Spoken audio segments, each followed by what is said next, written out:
Islampur district করে দেন, এটাই আমার দাবি। ব্যাস। এইটুকু একটা ছোট ডিস্ট্রিক্ট, তার মধ্যে দুটো সাব ডিভিশন আছে। এসব ঠিক কথাবার্তা বলবেন না। इस्लामपुर सब डिवीजन जो कट कर अलग हुआ है वो बिहार का इलाका था। এবং স্বরাষ্ট্রমন্ত্রী জ্যোতি বসু বলেছিলেন যে এর পরে যদি কোনো একটা জেলা হয় তাহলে প্রথম যে জেলাটা হবে সেটা হচ্ছে इस्लामपुर जिला। सभी को डेवलप करने के लिए और यहाँ के लोगों की तरक्की के लिए, यहाँ के लोगों की सहूलियत के लिए डिस्ट्रिक्ट ये बहुत ज़रूरी है। আমাদের মূল দাবি হচ্ছে ইসলামপুরকে মহকুমাকে পৃথক জেলা হিসাবে ঘোষণা করতে হবে রাজ্য সরকারকে। अस्सलाम वालेकुम दोस्तों, अक्सर हम लोग सोशल मीडिया प्लेटफॉर्म्स पर सुनते हैं कि इस्लामपुर एक डिस्ट्रिक्ट होना चाहिए। आइए आज की इस वीडियो में समझते हैं कि इस्लामपुर को डिस्ट्रिक्ट क्यों बनना चाहिए और अगर इस्लामपुर डिस्ट्रिक्ट बनता है तो इससे इस्लामपुर के लोगों को क्या क्या फ़ायदा होगा। तो आइए सबसे पहले समझते हैं कि डिस्ट्रिक्ट और सब डिवीज़न क्या होता है। अगर हम लोग डिस्ट्रिक्ट की बात करें तो कोई भी स्टेट बड़े बड़े हिस्सों में बांट दिया जाता है और उस हिस्से में तमाम सरकारी जो ऑफिसेज हैं वो मौजूद होते हैं, जिसको हम लोग डिस्ट्रिक्ट कहते हैं।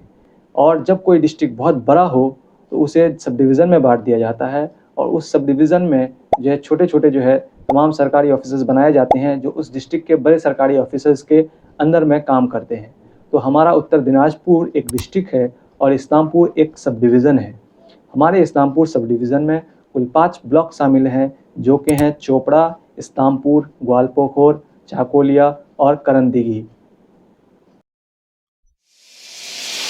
आज़ादी के वक्त हमारा इलाका बिहार के पूर्णिया डिस्ट्रिक्ट में शामिल था और जब आज़ादी के बाद गवर्नमेंट ने स्टेट ऑर्गेनाइजेशन कमीशन को यह जिम्मेदारी दी तो वो रिपोर्ट सबमिट करें कि हिंदुस्तान के जो स्टेट्स है वो कैसे बनने चाहिए। तो जब वो बंगाल को देखते हैं तो बंगाल का जो नॉर्थ वाला हिस्सा है जिसमें दार्जिलिंग और कोच बिहार जैसे डिस्ट्रिक्ट शामिल हैं वो, और बंगाल का जो साउथ वाला इलाका है वो इलाका जोग्राफिकली तौर पर कनेक्ट नहीं था, यानी जुड़ा हुआ नहीं था। और इसके बीच में जो हमारा इलाका इस्लामपुर है वो बीच में आ रहा था।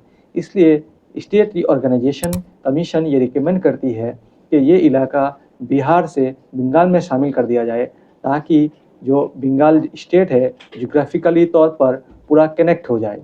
इस रिकमेंडेशन के बाद हमारे इलाके में काफ़ी प्रोटेस्ट चालू हो गए कि अगर हमारा इलाका बिहार से बंगाल में शामिल होता है तो इससे हमारे लैंग्वेज और कल्चर को नुकसान होगा। इसके अलावा बांग्लादेश के लोग जो है हमारे इलाके में आकर बस जाएंगे। इसके बाद स्टेट ऑर्गेनाइजेशन कमीशन ने ये भी अपने रिपोर्ट में रिकमेंड किया कि स्टेट गवर्नमेंट जो है इस बात का ख़ास ख्याल रखे कि इस इलाके में ज़्यादातर लोग जो है वो मुस्लिम है और यहाँ का जो कल्चर है और लैंग्वेज है इसकी ख़ास हिफाजत की जाए और इस इलाके में आबादी पहले से घनी है, इसलिए इस इलाके में रीसेटलमेंट ना किया जाए। इसके बाद जो है 1 नवंबर 1956 में स्टेट रीऑर्गेनाइजेशन कमीशन एक्ट और Bihar and West Bengal transfer of territories act 1956 लागू होता है, जिससे हमारा ये इलाका बिहार से बंगाल में शामिल होता है। सबसे पहले इस इलाके को दार्जिलिंग डिस्ट्रिक्ट के अंदर में रखा जाता है। उसके बाद 1959 में हमारे इस इलाके को दार्जिलिंग से हटाकर वेस्ट दिनाजपुर में शामिल किया जाता है, जबकि महानंदा नदी के जो नॉर्थ वाला इलाका है जिसमें विधाननगर वाला इलाका शामिल है उसको दार्जिलिंग में ही रहने दिया जाता है और इस्लामपुर को एक सब डिवीज़न बनाया जाता है। इसके बाद जो है इस तरह से काम चलता है और 1992 में जब वेस्ट दिनाजपुर जो है वो 2 हिस्सों में बढ़ जाता है, उत्तर दिनाजपुर और दक्षिण दिनाजपुर, और तब से हमारा जो इलाका इस्लामपुर है वो as sub division Uttar Dinajpur district के अंदर में काम कर रहा है।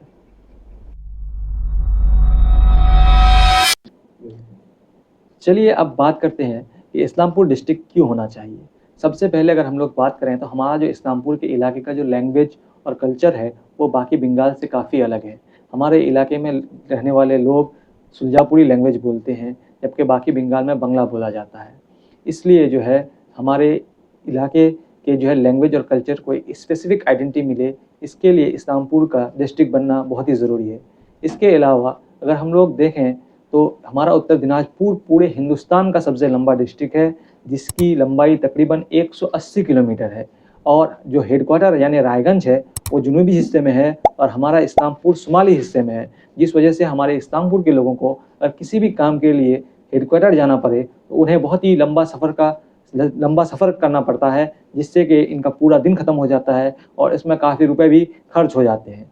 इसके अलावा अगर हम लोग बात करें तो हमारे इस्लामपुर की जो आबादी है वो 2011 के सेंसस के मुताबिक 16 लाख से ज़्यादा है, जो कि दक्षिण दिनाजपुर के बराबर और मौजूदा डिस्ट्रिक्ट जैसे दार्जिलिंग, कालिम्पोंग और झारग्राम से ज़्यादा हैं। और जो नए डिस्ट्रिक्ट अनाउंस हुए हैं, बिष्णुपुर, रानाघाट, इच्छामती और कांदी, इन सब से भी ज़्यादा है।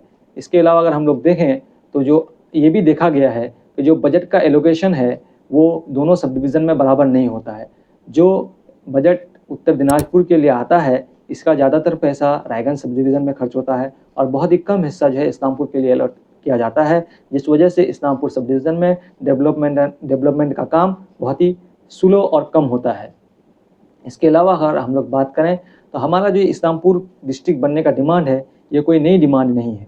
1992 में जब वेस्ट दिनाजपुर बढ़कर उत्तर दिनाजपुर और दक्षिण दिनाजपुर बन रहा था, तब हमारे इस्लामपुर के लोग चाहते थे कि इस्लामपुर जो है एक अलग डिस्ट्रिक्ट बन जाए। जब ये मामला हाईकोर्ट गया तो हाईकोर्ट ने भी ये कहा कि इस्लामपुर जो है एक अलग डिस्ट्रिक्ट बनना चाहिए, लेकिन उस वक्त के सीएम ज्योति बासु ने कहा कि अभी हमारे पास इस्लामपुर में उस तरह की इंफ्रास्ट्रक्चर मौजूद नहीं है कि हम लोग इस्लामपुर को डिस्ट्रिक्ट बना पाएँ, इसलिए हम अभी इसको डिस्ट्रिक्ट नहीं बना पाएंगे, लेकिन इसके बाद जो भी नया डिस्ट्रिक्ट बनेगा वो इस्लामपुर होगा। इसके बाद 2011 में जब ममता बनर्जी इलेक्शन कैंपेन के लिए हमारे इलाके में आते हैं तो वो भी ये वादा करते हैं कि इस्लामपुर जो है डिस्ट्रिक्ट बनना चाहिए, हम लोग अगर गवर्नमेंट बनाते हैं तो इस्लामपुर को डिस्ट्रिक्ट बनाएंगे, लेकिन अफसोस ये वादा पूरा नहीं किया गया। आइए अब समझते हैं कि अगर इस्लामपुर डिस्ट्रिक्ट बनता है तो इससे हमारे यहाँ के जो आम लोग हैं इनको क्या फ़ायदा होगा। तो मैं अगर मुख्तसर तौर पर कहूँ तो हमारे लोगों को किसी भी सरकारी काम के लिए रायगंज जाने की ज़रूरत नहीं पड़ेगी। इस्लामपुर डिस्ट्रिक्ट बनता है तो सबसे पहले यहाँ पे डीएम ऑफिस बनेगा, और हम सभी जानते हैं कि डीएम ऑफिस से ही जो है एक डिस्ट्रिक्ट का तमाम सरकारी काम जो है हैंडल किया जाता है। और अगर इससे जो है अगर हमारे इस्लामपुर में जो है डीएम ऑफिस बनता है तो हमारे इस्लामपुर में जो है गवर्नमेंट के पॉलिसीज़ और स्कीम्स को जो है अच्छे से इम्प्लीमेंटेशन किया जाएगा और यहाँ पे जो है डेवलपमेंट का काम काफ़ी तेज़ी से होगा। इसके अलावा district land and land reform office और ऑफिस ऑफ डिस्ट्रिक्ट रजिस्ट्रार भी बनाया जाएगा, जिससे जो है लोगों को काफ़ी सहूलियत होगी। अगर हम लोग अदालतों की बात करें तो आज हमारे इस्लामपुर में जो कोर्ट मौजूद है वो रायगंज के कोर्ट के अंदर में काम करती है, और आज भी बहुत सारे केसेस के लिए लोगों को रायगंज जाना पड़ता है। अगर इस्लामपुर डिस्ट्रिक्ट बनता है तो इस्लामपुर में ही डिस्ट्रिक्ट एंड सेशन कोर्ट बनेगा, जिससे तमाम केसेस जो है इसका ट्रायल जो है इस्लामपुर में ही होगा। इसके अलावा जो है एक डिस्ट्रिक्ट में बहुत सारे स्पेशल कोर्ट्स मौजूद होते हैं ताकि जो है केसेस को जल्दी सॉल्व किया जाए, इसलिए बहुत सारे जो है कानूनी तौर पर स्पेशल कोर्ट्स जो हैं इस्लामपुर में बनाए जाएंगे, जैसे जुवेनाइल जस्टिस बोर्ड, जहाँ पर जो है 18 साल से कम उम्र के बच्चों की जो है ट्रायल होता है, POCSO court, motor accident claim tribunal, district consumer dispute redressal commission और डिस्ट्रिक्ट लीगल सर्विस अथॉरिटी, जो कि लोगों को फ्री एडवोकेट मुहैया कराता है जो लोग एलिजिबल हैं उनको।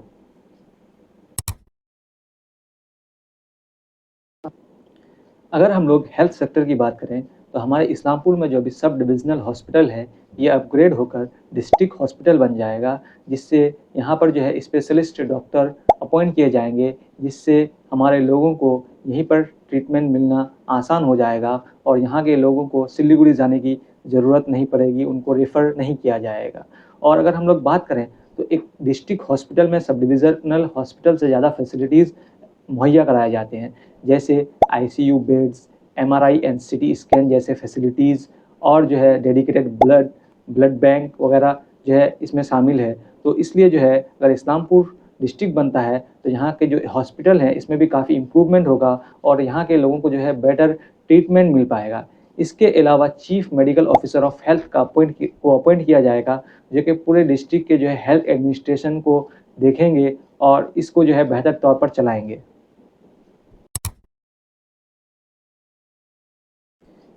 और अगर हम लोग देखें तो एक डिस्ट्रिक्ट में कानूनी तौर पर बहुत सारे जो है लीगल इंस्टीट्यूशंस हैं वो बनाना कंपलसरी होते हैं। तो अगर इस्लामपुर डिस्ट्रिक्ट बनता है तो इसमें ओल्ड एज होम, उसके माइनिटरी office, agriculture office, district inspector of school, Navodaya Vidyalaya जैसे इंस्टीट्यूशन कायम किए जाएंगे।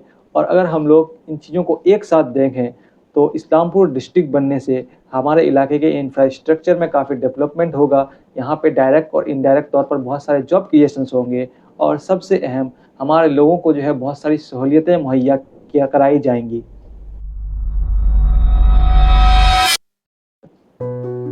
अब आप लोग जरा खुद सोचिए कि स्टेट रीऑर्गेनाइजेशन कमीशन के रिपोर्ट के बेसिस पर हमारा इलाका बिहार से बंगाल में शामिल होता है और बंगाल के नॉर्थ हिस्से और साउथ हिस्से को ज्योग्राफिकली कनेक्ट करता है।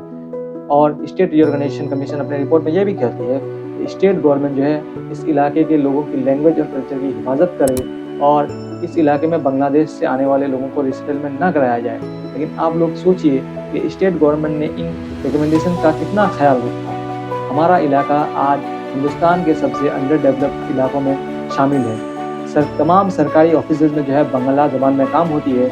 इस वजह से हमारे सुरजापुरी लोगों को बातचीत करने में भी दिक्कत होती है। इसके अलावा जब किसी औरत के खिलाफ क्राइम होता है और वो कोर्ट जाती है अपना बयान देने, तो वो बांग्ला में अपना सही से बयान भी नहीं दे पाती है। इसके अलावा अगर हम लोग बात करें तो हमारे सुरजापुरी लोग जो है सरकारी जॉब्स में ना के बराबर है।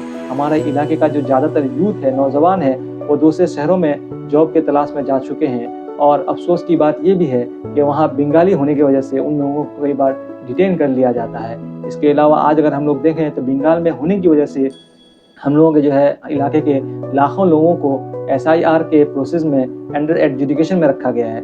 जबकि जब बिहार में SIR हुआ तो वो कितना स्मूथली हो गया। लेकिन जो है गवर्नमेंट इन चीज़ों को ना देखते हुए हमारा एक जो बेसिक डिमांड है कि इस्लामपुर को डिस्ट्रिक्ट बनाया जाए, इसको भी नहीं मानती है। वेस्ट बंगाल की CM ममता बनर्जी हमारे इस जेन्युइन डिमांड को चीप डिमांड कहकर नकार देती है। मेरा सरकार से सिर्फ यही सवाल है कि आप एक डिस्ट्रिक्ट बनाने के लिए सिर्फ उसका एरिया देखेंगे, उस इलाके का पॉपुलेशन, हेडक्वार्टर से दूरी, वहाँ के डिफरेंट कल्चर और लैंग्वेज को नहीं देखेंगे। इसके बाद जो है ममता बनर्जी कहती है कि मुर्शिदाबाद बहुत बड़ा डिस्ट्रिक्ट है और वहाँ काम कैसे सही से चल रहा है। देखेছেন কত বড় বসুন বসুন। लेकिन खुद इस डिस्ट्रिक्ट को, मुर्शिदाबाद डिस्ट्रिक्ट को 2 नहीं बल्कि 3 डिस्ट्रिक्ट में डिवाइड करती है। इसलिए हमारा एक जेन्युइन डिमांड है कि इस्लामपुर को जल्द से जल्द डिस्ट्रिक्ट बनाया जाए। और आप तमाम लोगों से गुजारिश है कि इस वीडियो को जो है हमारे लोगों के दरमियान शेयर कीजिए ताकि तमाम लोगों में जो है इस बात को लेकर अवेयरनेस हो कि इस्लामपुर डिस्ट्रिक्ट क्यों बनना चाहिए। और जो है मैं तमाम लोग, आप लोग जो इस वीडियो को लास्ट तक देखे, आप तमाम लोगों का शुक्रगुजार हूँ।